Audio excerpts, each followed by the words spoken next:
Sometimes the people you love most are the ones who take advantage of you the worst, and when they finally say what they really think out loud, it shatters everything. My name is Diane, and I'm 68 years old. Before we begin, I'd love to know where you're watching from. Drop your state or country in the comments below.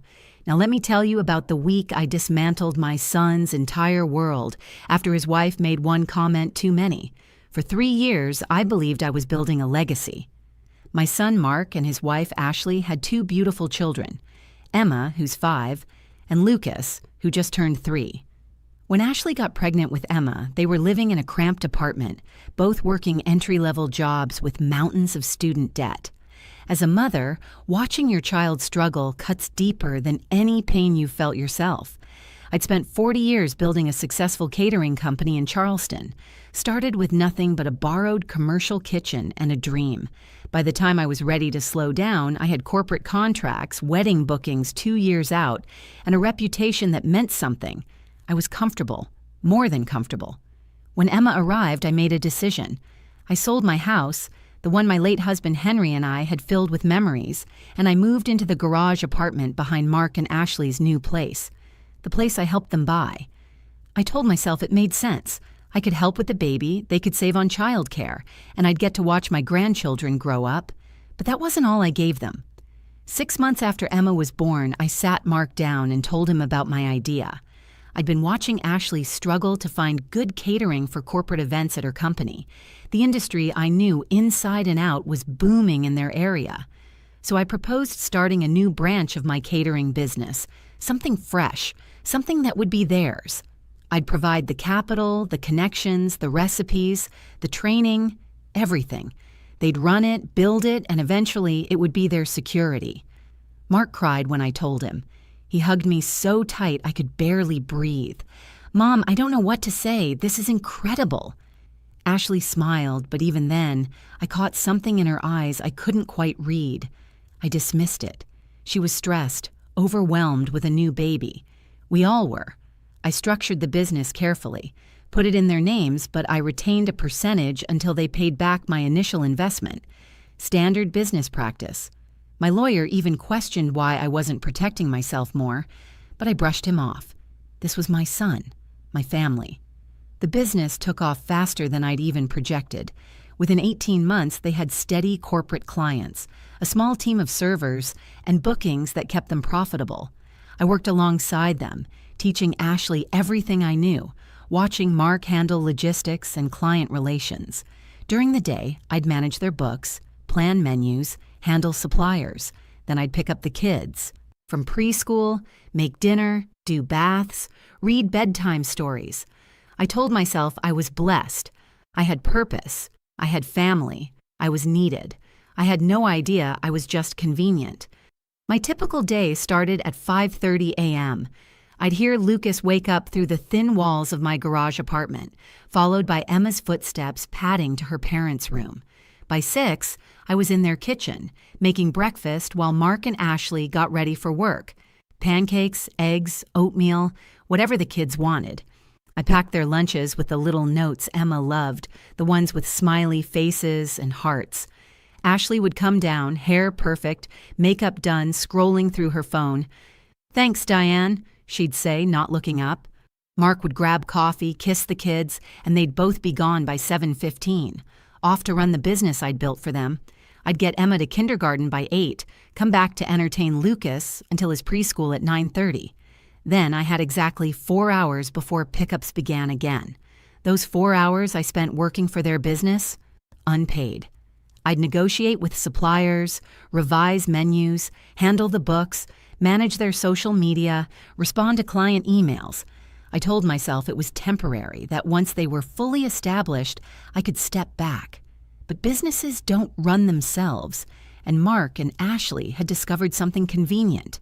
I was free labor. The afternoons were a blur of snacks, playground visits, activity classes. I paid for Emma's dance lessons. I bought Lucas's preschool supplies. When the kids needed new clothes, I took them shopping.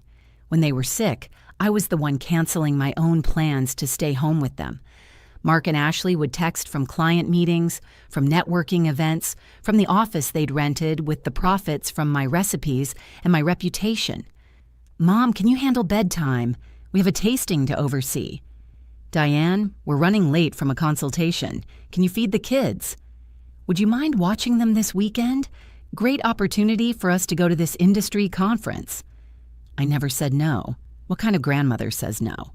Evenings, I'd hear them through the walls, laughing, watching TV, living their lives while I cleaned up dinner dishes and folded their children's laundry in my tiny apartment. Sometimes Mark would poke his head in. "Thanks for everything today, Mom. You're the best." Then he'd be gone again. Financially, the business was thriving. I'd see the bank statements when I did their books, revenue climbing every quarter. They'd bought new cars, taken vacations, renovated their master bathroom. Meanwhile, I was living in a 400-square-foot apartment with a bathroom so small I could barely turn around, watching my savings slowly deplete from all the extras I covered for the grandchildren. But I justified it all. This was family. This was what grandmothers did. Henry would have done the same if he were alive. We'd always believed in helping our children succeed. I just never expected my help to be invisible. The first real crack appeared on a Tuesday afternoon. I'd spent the morning dealing with a supplier crisis, saving them from losing a major corporate account. I called Mark to tell him I'd fixed it. "Oh, great," he said, distracted. "Hey, can you grab some milk on your way to get Lucas? We're out." No thank you for saving a 5-figure contract. Just a request for milk. I should have seen the pattern then, but love makes you blind to the truth. The disrespect started small, like poison seeping slowly into water. You don't notice until you've been drinking it for months. Ashley stopped saying thank you altogether. I'd arrive at 7 a.m. and she'd hand me a list of errands she needed done. "Could you pick up my dry cleaning? And Lucas needs new shoes. Also, we're out of that organic almond milk I like." Commands, not requests. I was staff. When I tried to discuss business decisions, Ashley would cut me off. "We've got it handled, Diane." But then I'd get frantic calls when something went wrong, expected to drop everything and fix their mistakes. I renegotiated a failed contract they'd mishandled. I personally delivered an order when their delivery driver quit without notice. I stayed up until 2 a.m. redesigning their website after they'd paid someone who did subpar work. Mark started avoiding me. He'd come home, say hi to the kids, and disappear into his office. When I'd try to talk to him about the business or ask about repayment schedules for my investment, he'd say, "Not now, Mom. I'm exhausted." But he wasn't too exhausted to go golfing with clients every Sunday. The grandchildren still brought me joy, but even that was changing. Emma started saying things that made my heart sink. "Mommy says we have to be quiet because Grandma lives here and she'll tell on us." Tell on them? For what? Being children in their own home? I'd never complained about noise, never done anything but love those babies with everything I had. One evening, I needed to leave early for a doctor's appointment. I'd mentioned it 3 times that week. When I reminded Ashley that morning, she rolled her eyes. "Fine, I guess we'll have to figure it out." As if I'd asked for something unreasonable, as if my health was an inconvenience to their schedule. I started noticing how they talked about me to others. I overheard Ashley on the phone with her mother. "Yeah, she's always here. It's actually really helpful. Not she's wonderful with the kids, or we're so grateful. Just helpful. Like I was an appliance." At Emma's dance recital, I sat alone while Mark and Ashley posed for family photos with other parents. When Emma ran to me after her performance, Ashley called out, "Emma, come here, we need pictures." I watched my granddaughter torn between us, and Ashley's expression when Emma hesitated made something inside me crack. The breaking point was building, though I didn't know it yet. I started tracking my hours. Not because I planned to do anything with the information, but because I needed to see if I was crazy. Was I really doing that much? In 1 week, I logged 63 hours of childcare, 18 hours of business work, and another 12 hours of housework and errands for them. 93 hours for a family that barely acknowledged my existence unless they needed something. My sister called from Phoenix. "You sound tired, Di. They taking care of you?" I laughed it off. "Oh, you know, grandchildren keep you young." "Do they appreciate everything you're doing?" I couldn't answer. The silence said everything. "Diane," she said quietly, "you don't have to set yourself on fire to keep them warm." But I wasn't ready to hear it yet. The day my world shattered started like any other Wednesday. I dropped Emma at school, taken Lucas to his music class, and returned to their house to prep vegetables for dinner. Ashley had texted asking me to make her chicken recipe for a client tasting the next day. Free labor again, but I did it anyway. I was chopping onions in the kitchen when I heard Ashley's voice from the home office upstairs. She was on a video call, and her voice carried through the vent. I wasn't trying to eavesdrop. Their house just had terrible acoustics. "No, seriously, Jennifer, it's the perfect setup." Ashley's voice was animated, happy. "We don't pay for childcare at all. Mark's mom lives in the garage apartment, so she's basically on call 24/7. Free babysitting whenever we need it." My hand stilled on the knife. "Does she mind?" Another woman's voice through the computer speaker. Ashley laughed. An actual laugh. "I mean, what's she gonna do? She moved here to be close to the grandkids. And honestly, she doesn't really have anything else going on. No friends here, no hobbies. She's just kind of there, waiting to be useful." The onion I'd been holding slipped from my fingers. "That's brilliant," Jennifer said. "My mother-in-law wants to help, but she lives 3 hours away." "Oh, it gets better," Ashley continued. "She basically runs half the business stuff, too. Mark's mom started the catering company originally, so she knows all the suppliers, all the tricks. She does our books, manages inventory, handles problems. We barely have to think about the back end." "Wait, so she babysits and works for free?" "Pretty much. I mean, she has a stake in the business technically, but it's complicated. Some percentage until we pay her back the startup costs, but honestly, Mark says we can probably restructure that eventually. His mom isn't exactly business savvy with legal stuff. She just wanted to help us." My vision blurred. I pressed my palm against the counter to steady myself. "You're living the dream, Ash. Free childcare, free business help, and you get to be the boss." "Right?" Ashley's voice was gleeful. "Mark feels guilty sometimes, but I keep telling him," she offered. "We didn't force her to move here. She wanted to be involved in the SAP, kids' lives. This is what grandmothers do. And honestly, at her age, what else would she be doing? We're giving her purpose." Purpose? As if I was a charity case they were kindly accommodating. "How much do you think you're saving on childcare alone?" "Oh God, easily $3,000 a month. Plus she buys the kids' stuff constantly. Clothes, toys, activities.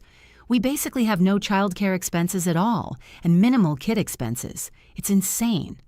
You're just free childcare to them." The words echoed in my head, but Ashley hadn't even said them that directly. She'd said worse. She'd reduced my love, my sacrifice, my entire existence to a convenient financial arrangement. And Mark, my son, my baby, felt guilty sometimes, but not guilty enough to stop it. I walked out of that kitchen and straight to my apartment. I didn't finish the vegetables. I didn't wait for Lucas to wake from his nap. I was done waiting, done being useful, done being invisible. I sat in my cramped apartment staring at the walls I'd painted a cheerful yellow to make the space feel less suffocating. 3 years of my life. 3 years of believing I was building something beautiful with my family, and all I'd been was a free resource to exploit. The hurt was physical. It radiated from my chest to my fingertips, making them shake. I'd given up my home, my independence, my entire life. For what? To be discussed like hired help who didn't know she wasn't getting paid? Lucas started crying through the monitor I kept on my nightstand. Ashley had given it to me, so you can hear if they need anything. Translation, so I could be on call even in my own space. I looked at it. At the video feed showing my grandson standing in his crib, tears on his little face calling, "Gamma, Gamma." My heart cracked in 2 different directions. I loved those children desperately, but their parents had weaponized that love. I turned off the monitor. Ashley was home. She could handle her own child for once. 30 seconds later, my phone buzzed. "Ashley, can you get Lucas? He's crying." I stared at the message. Then I turned my phone face down and did something I'd never done before. I ignored her. The phone rang. I let it go to voicemail. It rang again, then a text from Mark. "Mom, Ashley says you're not answering. Everything okay?" Now they cared if I was okay. Now, when I wasn't performing my duties.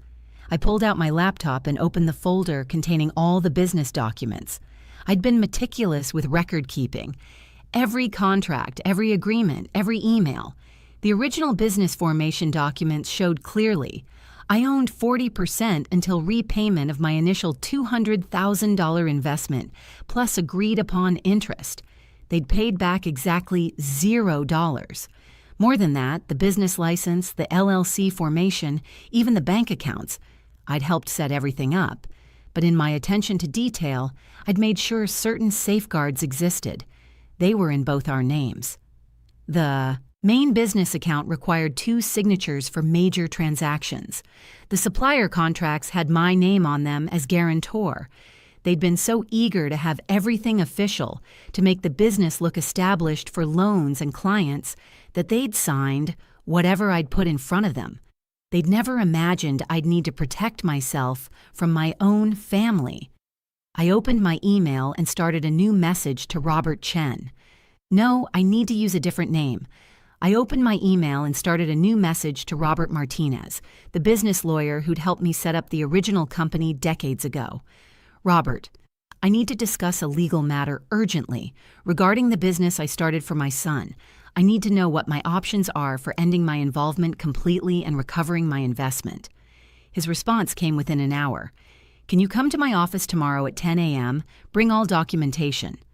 I confirmed the appointment. Then I opened a new document and began listing everything.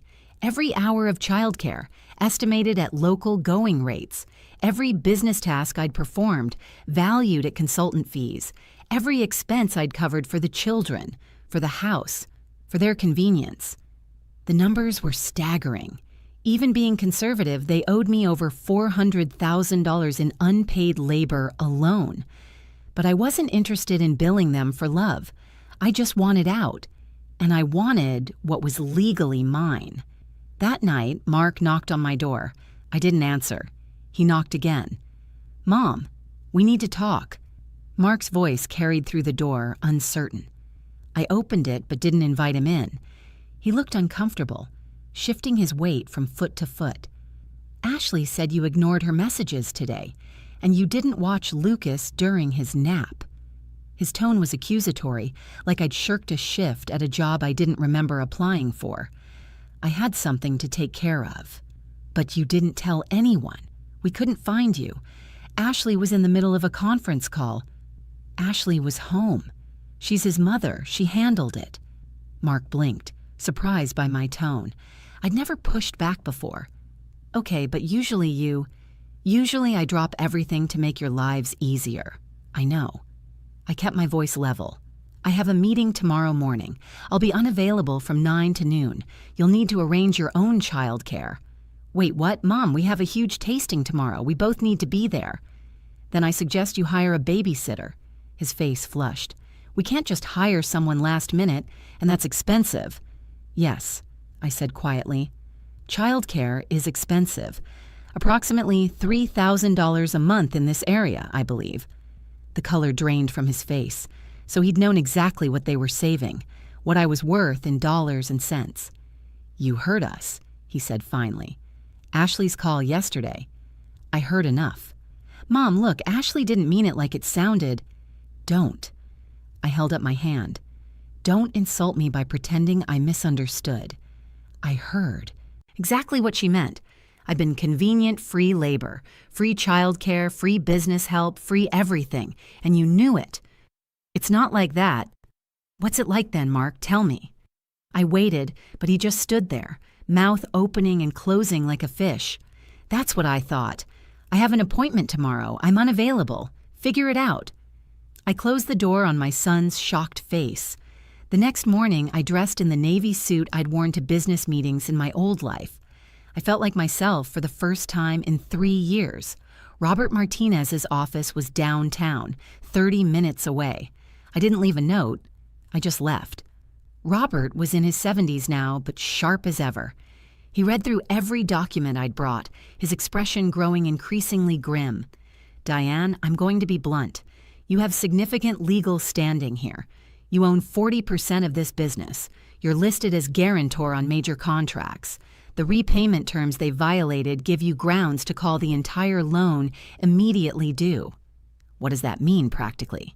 It means you could force them to pay you $200,000 plus 3 years of agreed interest, roughly $240,000 total, immediately. And if they can't pay, which I suspect they can't, you could force a dissolution of the business and liquidation of assets. My hands trembled.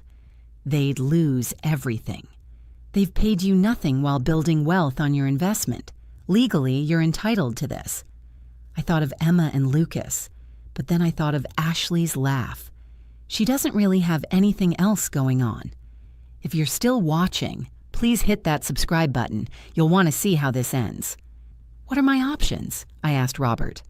Robert leaned back in his chair, fingers steepled.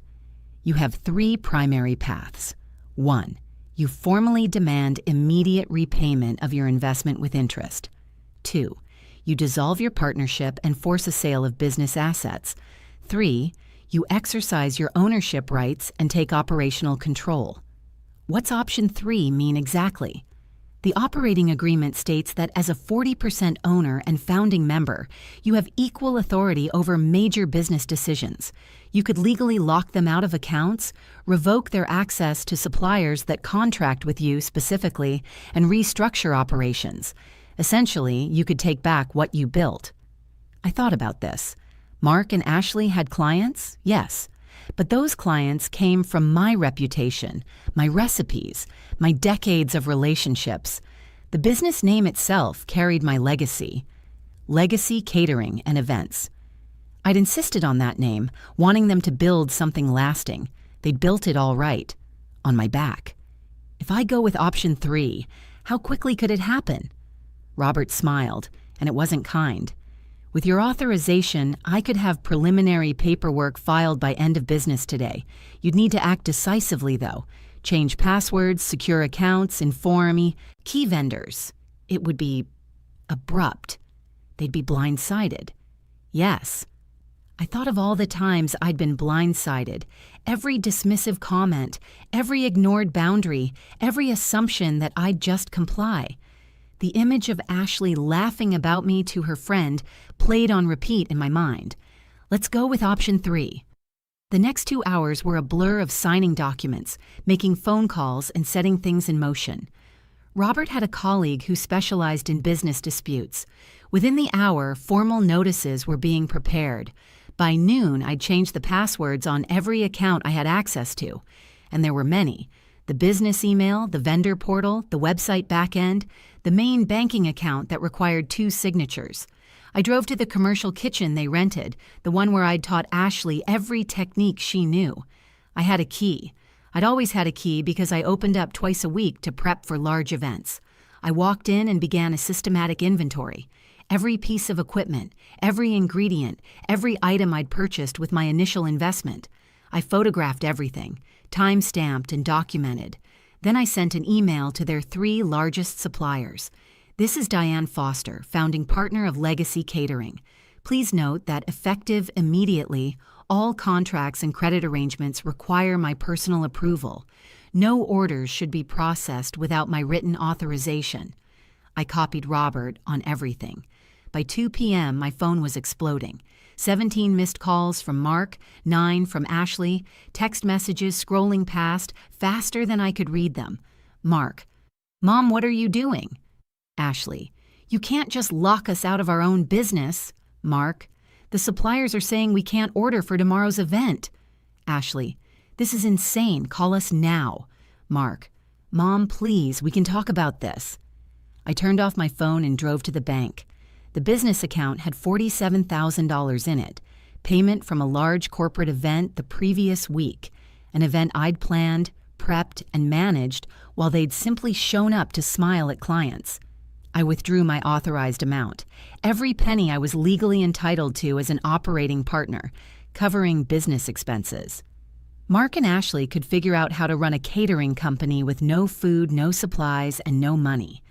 I spent that afternoon in a hotel room downtown. I needed space, distance from their panic. My phone stayed off. Let them spiral. Let them feel the ground disappear beneath their feet like I'd felt it disappear beneath mine. But I couldn't stay away from the grandchildren forever. At 5 p.m., I turned my phone back on. 63 missed calls, 42 text messages, 3 voicemails from Mark that progressed from angry to desperate to something close to tears. There was also a message from Emma's school. "Ms. Foster, Emma wasn't picked up at dismissal. We've been trying to reach her parents for over an hour. Please call us back immediately." My heart stopped. Those children were innocent in all this. I called the school back instantly. "This is Diane Foster. I'm on my way right now." I arrived to find Emma sitting in the office with a teacher, trying not to cry. "Grandma, Mommy and Daddy forgot me." They hadn't forgotten. They'd been too busy dealing with the implosion of their business to remember their own daughter. I signed her out, buckled her into my car, and drove to their house. Lucas was with a neighbor. Ashley had apparently banged on doors begging for emergency childcare that morning. I collected Lucas, too. The neighbor, a woman named Patricia, gave me a knowing look. "Everything all right, Diane?" "It will be." Inside Mark and Ashley's house was chaos. Papers everywhere. Ashley on her laptop, frantically typing. Mark on the phone, nearly shouting at someone. They both froze when I walked in with the children. "Where were you?" Ashley's voice was shrill. "Do you have any idea what you've done?" "Mommy, you forgot me at school," Emma said in a small voice. Ashley's face crumpled for just a moment before hardening again.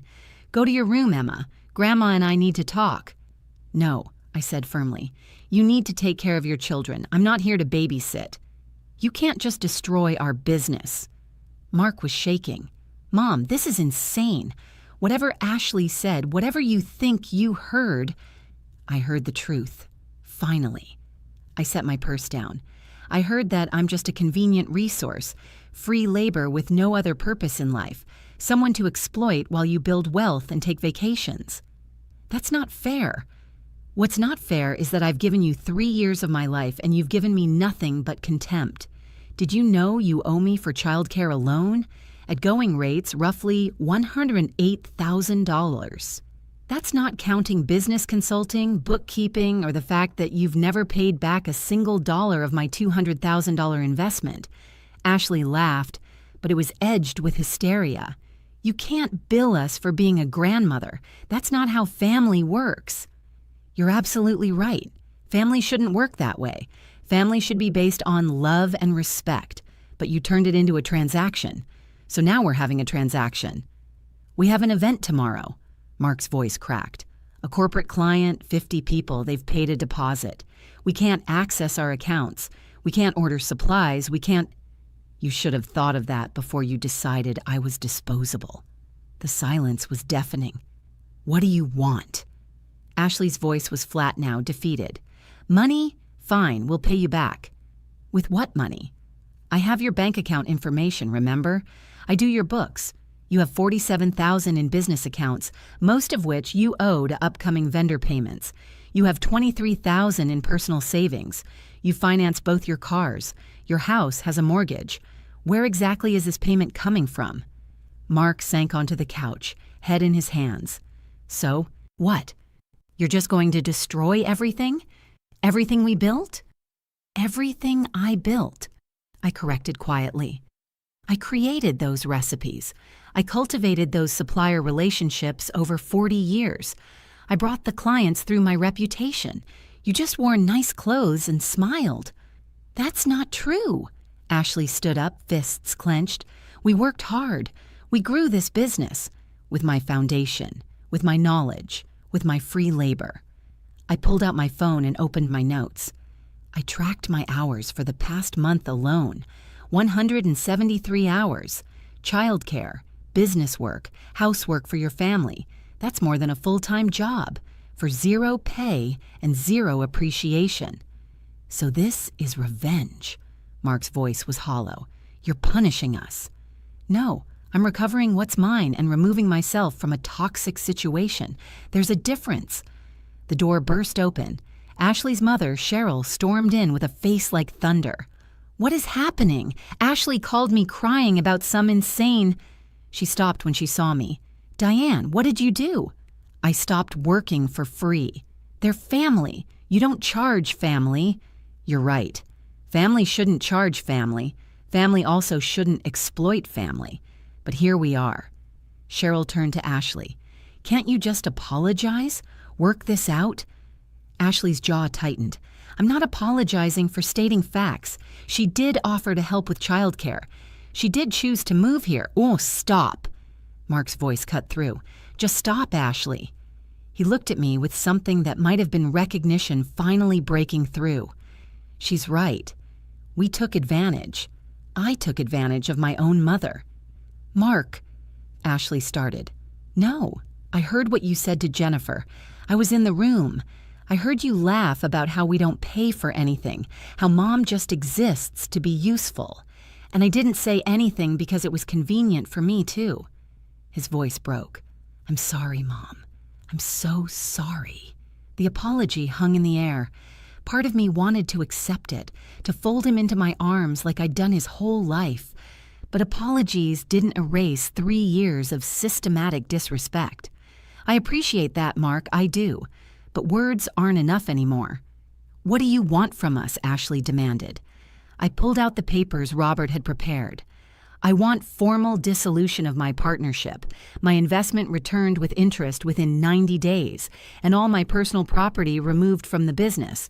I'll provide transition consultation for 60 days at $150 per hour, the going rate for catering consultants. After that, you're on your own. That will bankrupt us. Ashley's face was white. Then you'll learn what it's like to start from nothing, like I did, 40 years ago. The legal proceedings took 8 days.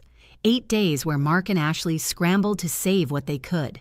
They had to cancel 3 events, losing deposits and reputation. Their corporate client threatened to sue for breach of contract. 2 of their staff, members, quit when paychecks bounced. Robert pushed the paperwork through faster than I'd thought possible. By the end of the week, legacy catering and events ceased to exist. The business dissolved, assets liquidated. Mark and Ashley kept the client list and the company name. I didn't want them anyway, but they had to start completely from scratch, borrowing money from Ashley's parents to cover their basic startup costs again. They couldn't repay me the full amount immediately. We structured a payment plan, $2,000 monthly for the next 10 years. Robert assured me it was enforceable and realistic given their income potential. It wasn't the full value of what they'd taken from me, but it was acknowledgement, legal, binding acknowledgement. I moved to a small condo in Mount Pleasant, 20 minutes away, far enough for boundaries, close enough to still see Emma and Lucas, because despite everything, I loved those children. The first month was hard. Emma cried and asked why Grandma didn't live with them anymore. I explained gently that sometimes adults need their own space, but I'd always be her grandmother, always love her. Mark brought the kids to visit every Sunday. He was different now, quieter, more thoughtful. He'd apologized 17 more times in various ways. I accepted each one, but kept my boundaries firm. We were rebuilding slowly, carefully. Ashley didn't come to those visits. We'd had one final conversation where she'd said, through tears, I never meant to make you feel used. But intentions don't erase impact. We were civil now, polite. Nothing more. The business they rebuilt was smaller, scrappier. They did most of the work themselves now, learning what actual effort felt like. I heard through Mark that they'd had to sell one of their cars to make payments. Their house went up for sale. They were downsizing. Good. Let them understand what sacrifice means. 6 months after I left, my sister visited from Phoenix. We sat on my condo balcony watching the sunset, and she squeezed my hand. You look different. Lighter. I was lighter. I'd started painting again, something I'd abandoned years ago. I'd joined a book club, made friends who knew me as Diane, not as someone's mother or grandmother or free employee. I existed as myself again. Mark's check arrived like clockwork every month, $2,000, a reminder that my worth had value, that my time meant something, that I wasn't just a resource to be drained dry. I saw Emma and Lucas regularly now, on my terms during scheduled visits where I was grandma, not unpaid childcare. I took them for ice cream, to the park, to the aquarium. I loved them fiercely. But when the visits ended, I went home to my own space, my own life, my own peace, and I'd never felt more free.